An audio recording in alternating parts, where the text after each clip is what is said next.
Japan, a country known for its advanced technology, discipline, and natural beauty. Yet 2011 became a year that the nation would never forget, as it faced a disaster that shook it to its core. This is the story of the Fukushima Daiichi nuclear disaster, an event that became the third worst nuclear accident in recorded history and brought Japan to the brink of catastrophic destruction. March 11, 2011, early afternoon. People were going about their daily routines in offices, schools, and markets when suddenly the ground began to shake. At first, mildly, then violently. It felt as if the earth itself was tearing apart. This was the 9.0 magnitude Great East Japan earthquake, the strongest quake in Japan's recorded history. Buildings swayed, bridges cracked, and terrified citizens ran into the streets. But this was only the beginning. Minutes after the earthquake, the Pacific Ocean announced its fury. A tsunami warning had been issued, but no one anticipated the magnitude of what was coming. Soon a wall of water, reaching up to 40 meters high, began advancing inland. Entire towns, vehicles, and even people were swept away in moments.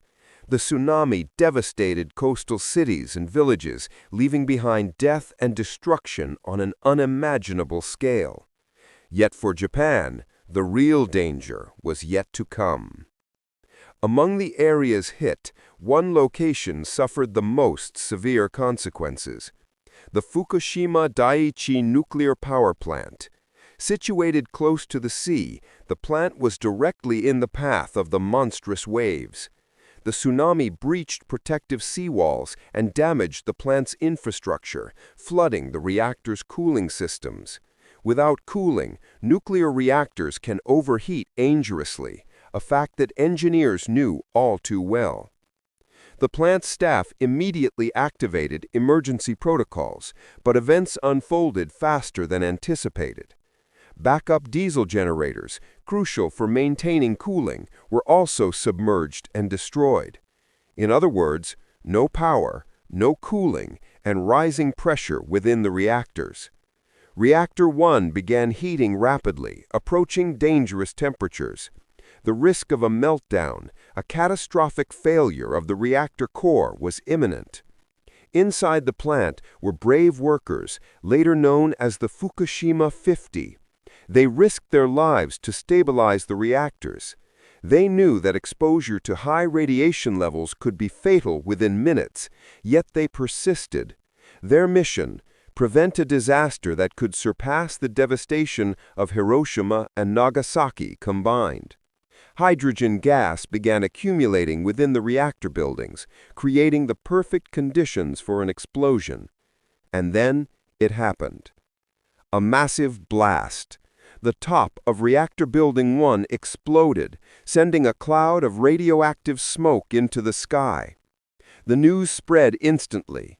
Nuclear explosion at Fukushima plant. People fled their homes, highways were clogged with evacuees, and thousands were moved to emergency shelters. Radiation levels rose to dangerous levels, prompting the government to declare a 20-kilometer exclusion zone around the plant. But the crisis wasn't over. Reactor 3, containing plutonium-based fuel, was on the verge of meltdown. Plutonium is far more dangerous than uranium, and if it had exploded, radioactive contamination could have reached Tokyo, a city of 30 million people.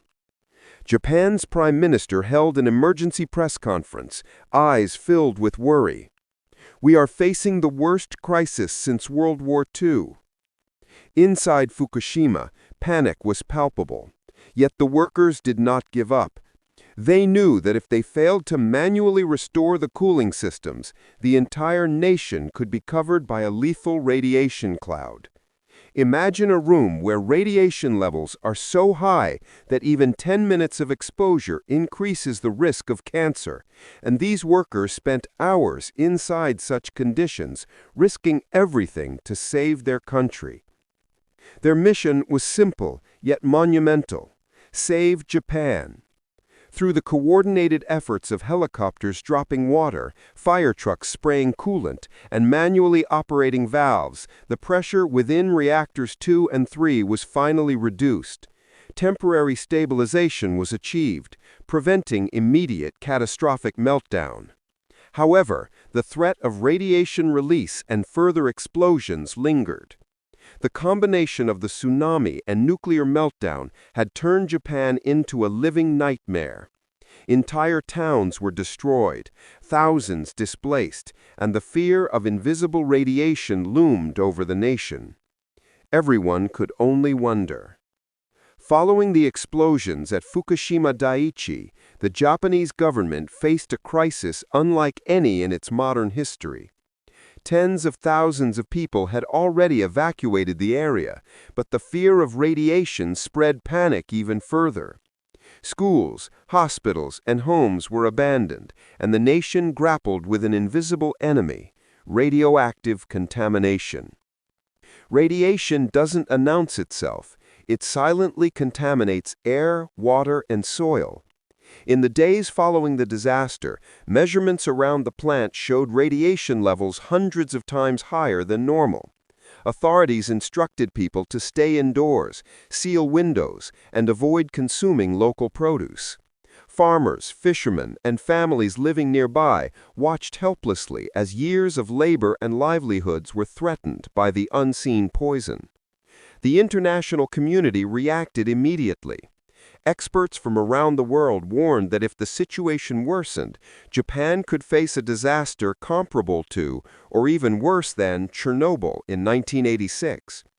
Radiation could spread across borders, contaminating the Pacific Ocean and affecting neighboring countries. Concerned governments issued travel advisories and began monitoring food imports from Japan. Inside Fukushima, the human toll was staggering.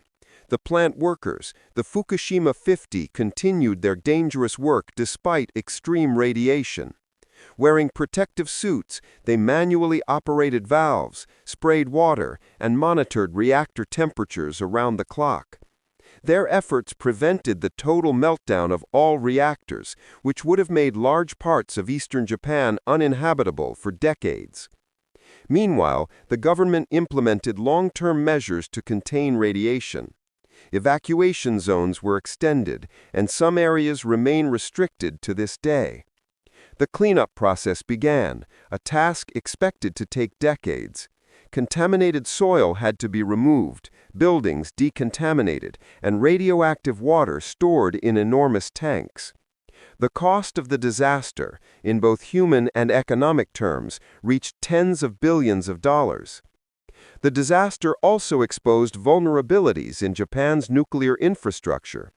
Questions arose about the safety protocols, emergency planning, and the risks of placing nuclear plants near coastlines prone to earthquakes and tsunamis.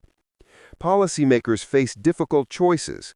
Should Japan continue relying on nuclear power, which had powered the nation for decades, or shift to alternative energy sources?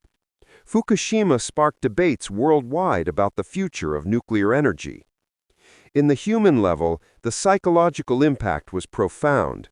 Families were displaced, communities broken, and the fear of radiation lingered long after the immediate danger passed.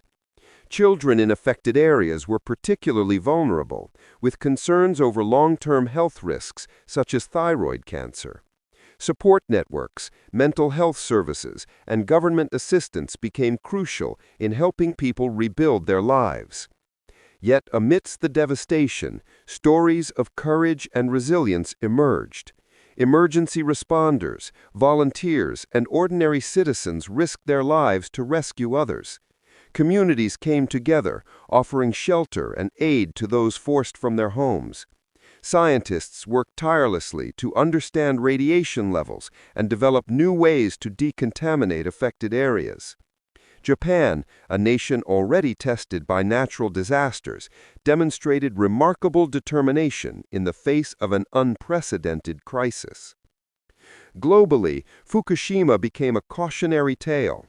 countries with nuclear plants reviewed their safety standards, emergency planning, and disaster response strategies. Investments in renewable energy gained momentum as nations sought to reduce reliance on potentially dangerous nuclear power. The disaster also highlighted the importance of international cooperation, sharing expertise, monitoring radiation, and coordinating responses to threats that know no borders. 10 years later, Fukushima remains a symbol of both tragedy and perseverance.